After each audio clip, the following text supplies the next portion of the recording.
Hakim Uang. Tahun 1889 di Kekaisaran Jepang. Kaisaran ini sedang di bawah absolute monarki. Kota Kyoto ada seorang hakim yaitu saya, Kaito Daius von Baron. Seorang anak yang lahir di Berlin pada tahun 1870. Bapak dan ibu saya berasal dari Austria yang memiliki keturunan Jepang.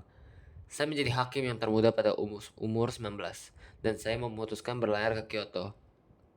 Jepang yang sebelumnya isolasi sedang terbuka dengan negara luar lagi, dan saya memutuskan bahwa tempat itu adalah kesempatan bisnis yang menarik. Saya menghakimi banyak kasus di Kyoto dan Tokyo, menjadi hakim yang sangat populer karena ketegasan dan mukaku yang elok parasnya. Tetapi, suatu hari temanku tersangka membunuh seorang petani. Saya tahu bahwa orang ini melakukan kejahatan yang kejam, tetapi dia menawarkan saya sebuah tas berisi 20 juta yen, uang yang saya tidak pernah lihat di seumur hidupku. Ku terima sogokan itu dan dia bebas dari hukuman kejahatannya.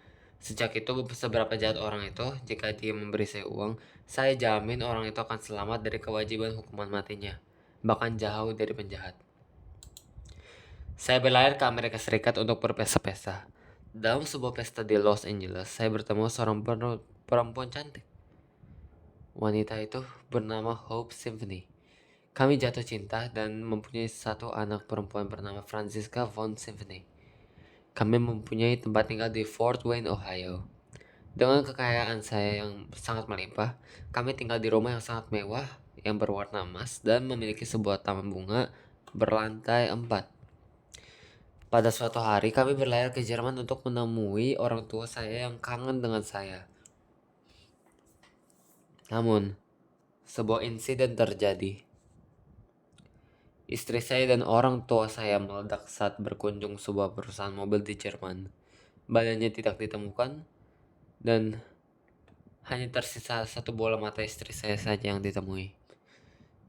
Saya dan anak perempuan saya sangat beruntung untuk itu karena saat perusahaan itu meledak kami sedang di dalam toilet perusahaan tersebut. Bola mata istri saya dikubur di tanah Roma karena istri saya sangat cintai tempat itu. Saat saya dan anak saya berlayar pulang ke Amerika, perahu yang saya naiki tertabrak batu yang sangat besar. Sehingga dari 20 orang di dalam kapal itu, hanya saya yang selamat mengapung sampai ke Florida. Saya terbangun dari koma saya 5 hari kemudian di Alicia Hospital of Florida Sea. Saya dengan sedih menyadari bahwa semua keluarga saya meninggal. Lalu ada seorang wanita datang mengunjungi saya di kamar rumah sakit saya. Di dada dia ada sebuah name tag dengan tulisan Graveyard. Dia bilang kepada saya punya kekuatan untuk mengulang waktu. Saya bisa bantu kamu menyelamatkan keluargamu dengan bayaran seluruh hartamu menjadi milikku. Tetapi saya tertawa dan berkata, lelucon bodoh macam mana itu? Saya tidak akan memberi siapapun hartaku. Kamu adalah seorang penipu. Orang itu tiba-tiba menghilang saja dari depan mataku.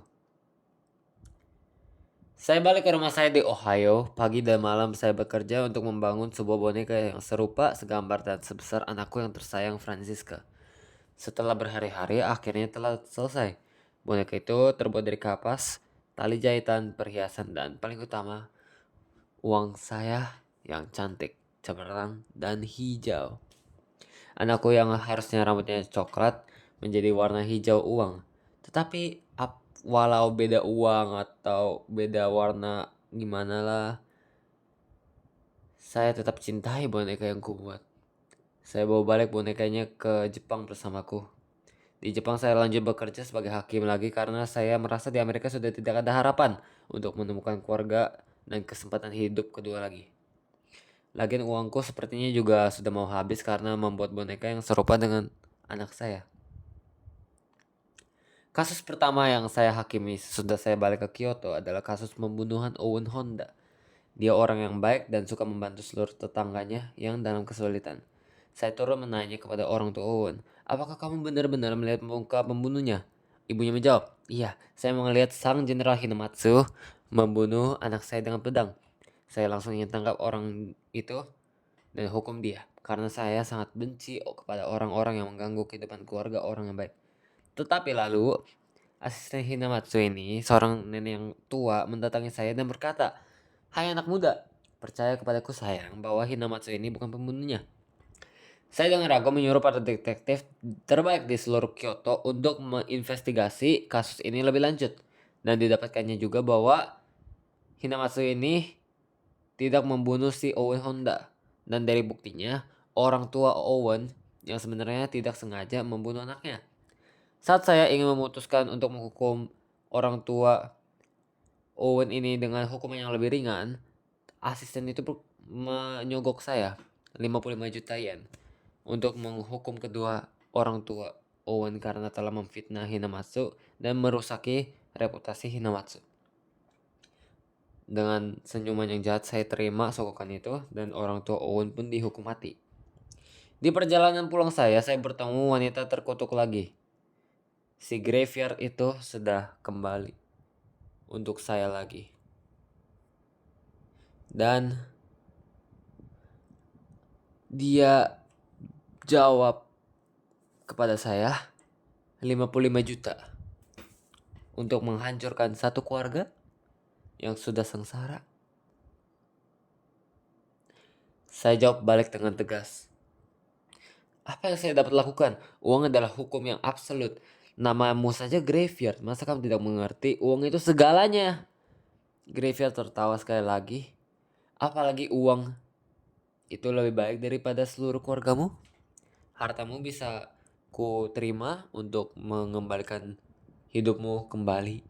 Dan keluargamu pun juga akan kembali. Tapi dengan saya amarah yang besar sekali saya jawab, kamu adalah seorang palsu. Dan aku tidak akan buang uangku ini untuk siapapun. Walaupun siapapun itu adalah keluargaku. Mereka langsung kabur ke bar sake saat melihat saya. Dan sesudah saya tegur mereka untuk tidak melihat orang secara ngasal. Dan saya pulang meluk anakku yang sebenarnya sudah menjadi boneka. Suatu hari aku akan mencari cara untuk membuatmu bergerak lagi sayang. Berhari-hari saya mencari agar anakku bisa hidup lagi dengan normal. Dan dari mimpi, sosok Francisca menghampiriku dan mengatakan bahwa untuk membuat dia hidup lagi saya harus memberi boneka yang di rumah itu sesuatu yang dapat memakan rumahku tanpa mencuri harta bendaku, dan dalam 3 hari boneka itu akan hidup menjadi Francisca dengan seluruh memori aku dan memori Franciscaku. Saya setuju dengan seluruh hatiku dengan itu, dan saya sejak hari itu mencari hal yang dapat melakukan sesuai perkataannya. Apa yang bisa memakan rumah saya tanpa mencuri hartaku? Pertama saya coba seekor rayap. Saya memberi boneka itu seekor rayap dan ku tunggu 3 hari. Tetapi tidak ada yang terjadi dan rayap itu meninggal sedetik sesudah hari yang ketiga. Dan saya pikir-pikir rumah saya terbuat dari besi. Mungkin sebuah air akan membuatnya berkarat dan hidup? Mungkin saja. Tetapi tidak ada yang terjadi sesudah saya menyirami boneka itu untuk 3 hari. Dan saya sudah malas dan saya memutuskan untuk memikirkan itu kembali lagi nanti. Suatu hari saya di kantor hukum dan sang kaisar Jepang, Sang Meiji, menghampiri saya. Tuan berkata, apakah kamu seorang hakim yang menerima segala sogokan? Saya sedang dalam situasi yang buruk. Saya kaget karena seorang raja akan memberi saya harta yang banyak sekali. Tuan Meiji dan pemerintahannya sedang dalam bahaya. Suatu hari Meiji bersama dengan seorang penyanyi populer di Jepang, Meiko Tebiono, berjalan di tengah-tengah taman mewah punya si penyanyi itu.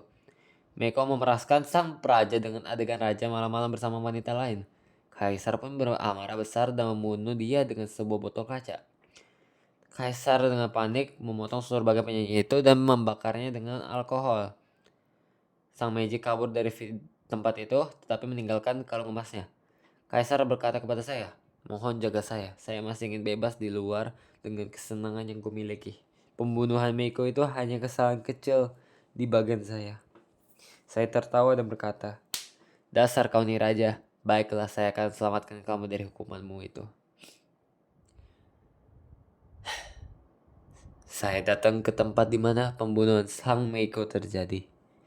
Saya melihat taman yang sudah hangus terbakar, taman yang dari warna hijau ke abu-abu hitam.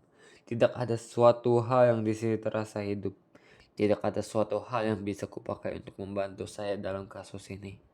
Saya menanyakan orang-orang sekitar dan didapatkanlah seorang hamba dari Meiko bernama Maya Tanaka menceritakan bahwa dia mendengar suara tangisan dan teriakan di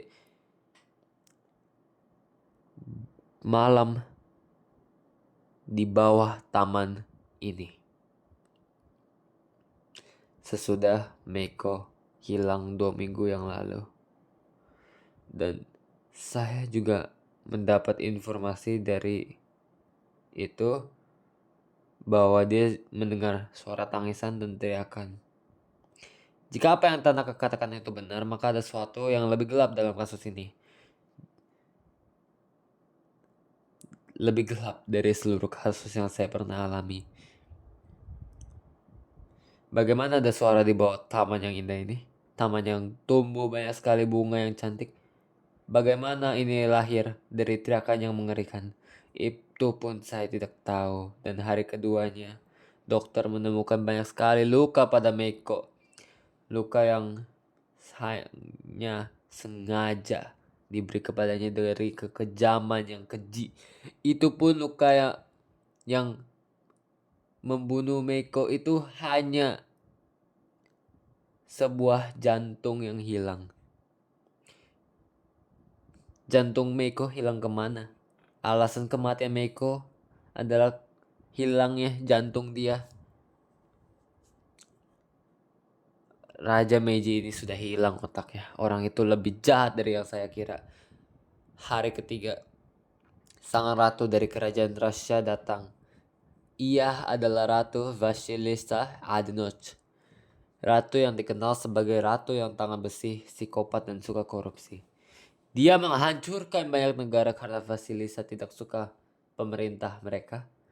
Jika ada seorang negara, raja, ratu yang ganggu ekonomi dia, orang-orang yang tidak nyambung dengan politik pun akan dibantai habis oleh Vasilisa Adenoch. Saya tanya kepada Yang Mulia Vasilisa, kenapa engkau datang ke kerajaan ini saat kami sedang dalam krisis yang begitu besar? Dia jawab balik, tidak butuh sopan. Saya mendengar dari mata-mata saya bahwa Anda adalah hakim yang menerima uang apapun. Kamu juga ganteng sekali ya. Saya datang karena Meiji melakukan kejahatan ini untuk saya. Aku harap kamu juga bisa jaga rahasia ini, Dives. Aku juga akan bayar kamu loh dengan sangat banyak harta yang mencapai triliun. Saya kaget dengan pernyataan itu. Vasilisa bekerja sama dengan Meiji. Kedua orang ini bekerja sama untuk membunuh sang penyanyi. Apa yang Meiko lakukan ini? Untuk membuat kedua orang yang berkuasa sangat marah. Vasilisa menceritakan 17 November tahun yang lalu. Si otak kecil Meiko ini menyanyi tentang bagaimana Russia harus dibebaskan dari saya, Vasilisa Adenoch. Saya tidak terima lagu yang lelucon itu dan saya ingin habisi orang itu. Tetapi Meiko adalah harta bagi rakyat Jepang. Jadi sedikit sulit untuk dihantam. Tetapi Raja Meiji ini sangat gampang untuk dipersuasi. Kaisar itu tinggal diberi para perempuan dari Rusia dan dia langsung setuju dengan rencanaku. Ratu membawa saya ke taman itu lagi, mengambil sebuah batu besar yang nyatanya palsu. Batu palsu yang terbuat dari plastik itu menutupi sebuah lubang yang digali ke bawah tanah. Di bawah situ ada banyak hal yang membuat hatiku mual. Nyatanya Meiko ditangkap oleh Meiji dan dibawa ke lubang ini. Lalu Ratu Vasilisa Adenoch memberi Meiji alat-alat untuk menyiksa sang penyanyi. Meiji ini menahan wanita itu untuk 2 minggu. Lalu saya minta jantung dari si penyanyi yang terbaik dari seluruh dunia ini. Jadi Meiji ambil jantung dia tanpa bius. Dari potongan pertama pun Meiko sudah cabut nyawanya dari badan dia. Saya bertanya, apa yang kamu lakukan dengan jantung itu? Dia jawab, saya suka koleksi jantung para lawanku. Hari penghakiman sudah mau datang. Malam sebelumnya saya bermimpi wanita itu lagi, sang graveyard, yang aromanya seperti anak saya, Franziska, tetapi juga seperti kematian yang akan mendatangi kita semua. Dia tidak tanya tentang pengorbanan hartaku untuk keluarga saya lagi, tetapi dia berkata kata, Dives, besok adalah hari di mana dunia kamu akan jatuh terpecah belah. Kamu sudah cukup melakukan kejahatan. Sudah lebih dari 10 tahun lamanya. Seberapa banyak nyawa yang hancur karena keinginan jahat untuk uang. Karena Vasilisa dan Meiji kamu akan menerima harta yang melimpah yang melewati triliun. Tetapi akan saya beritahu kamu hanya sesungguhnya tidak akan mendapatkan uang itu untuk dipakai. Uang itu sia-sia. Wanita itu menghilang dan saya tertinggal untuk memikirkan perkataan dia. Dan saya sesudah memikirkan tertawa dan berbicara sendiri. Saya bisa pakai uang itu di neraka jika besok adalah hari kematian saya. Saya berdiri di kasur saya dan lepaslah saya ke boneka saya. Mengambil tongkat besi dan hantam mata kanan itu. Mata kanan boneka itu berubah menjadi warna merah seperti darah. Jika graveyard bersembunyi dalam kamu, maka akan saya beritahu uang bisa ubah dunia ini. Tanpa uang keluarga itu tidak ada gunanya. Pikirkan saja, tanpa uang saya tidak mungkin bertemu dengan istri saya. Saya tidak mungkin mempunyai anak yang baik seperti Franziska. Mungkin juga uang akan menyelamatkan saya. Kita lihat siapa yang lebih benar. Graveyard. Pengadilan pun berlangsung dan kasus ini sangat panjang sekali. Tetapi dengan kekuatan saya sekali lagi, Meiji bebas dari hukumannya dan saya bangga balik ke rumah dan tertawa seperti orang gila. Graveyard, bagaimana pekerjaan saya yang mengabjubkan. Meiji bebas. Meiji, sang dasar iblis itu bebas. Walau orang itu sangat jijik dan saya tidak mau lihat dia lagi. Tapi uang itu yang berlimpah-limpah akan saya dapat pakai. Tidak seperti yang kamu katakan. Tetapi kesenangan itu tidak tahan lama. Vasilisa Adenyuk terkena hukuman mati setelah kerajaannya dibakar rakyat sendiri. Kepala Meiji ditemukan di ladang sawah digantung di atas tugu. Ini adalah pesan-pesan rakyat kepada saya, sang hakim. Mereka marah dengan ketidakadilan yang terjadi. Ketidakadilan bahwa Meiji bebas dari hukumnya. Dan saya berpeluk dengan boneka saya yang saya anggap sebagai Franziska. Franziska, nyatanya apa yang dia bilang betul. Ini hari terakhir saya. Tetapi pada saat itu tangan boneka itu bergerak. Ia taruh tangannya memeluk saya balik. Boneka itu berkata, saya mengerti ayah waktu kamu sudah berakhir. Api pun melahap rumahku. Seperti yang katakan oleh Graveyard, api dapat memakan rumahku tanpa mencuri hartaku satupun. Sudahlah, apa tidak sia-sia ayahku yang tersayang. Kamu lebih cinta uang dari segalanya dan itu membawa kamu ke sini. Dia berkata, hanya saja ayah terima apa yang wanita di halusinasimu itu katakan. Dia tambahkan, tapi saya tertawa. Franziska percaya kepada aku. Aku masih bisa pakai uangku di neraka. Hatimu juga sebenarnya lebih jahat daripada saya, bukan? Kamu terbuat dari uang. Tanpa uang kamu apa? Saya juga sama. Tanpa uang saya hakim yang biasa saja. Nyawaku cabut dari situ.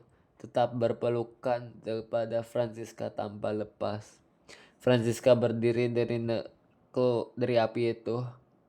Berkata kepada rakyat yang marah di luar. Dive sudah tiada. Korupsi negara ini sudah tamat. Biarkan saya jadi hakim atas dunia ini. Franziska pun menjadi kaisar perempuan Jepang yang pertama. Dia membantu seluruh rakyat yang membutuhkan bantuan. Kelihatannya Franziska adalah seorang yang baik. Tetapi dia membantu dengan imbalan balik. Berikanlah seluruh hartamu, maka kamu akan kuselamatkan. Itu apa yang diucapkan setiap kali Franziska menawarkan bantuan. Dia tidak hanya ambil seluruh kekayaan orang kaya, tapi juga orang miskin. Para rakyat memanggil dia Kaisar Francisca the Graveyard. Saya, Dives, telah berhasil karena anak saya akan melanjutkan warisan saya dan kita akan menghasilkan lebih banyak uang. Karena uang adalah hakim di dalam api yang abadi.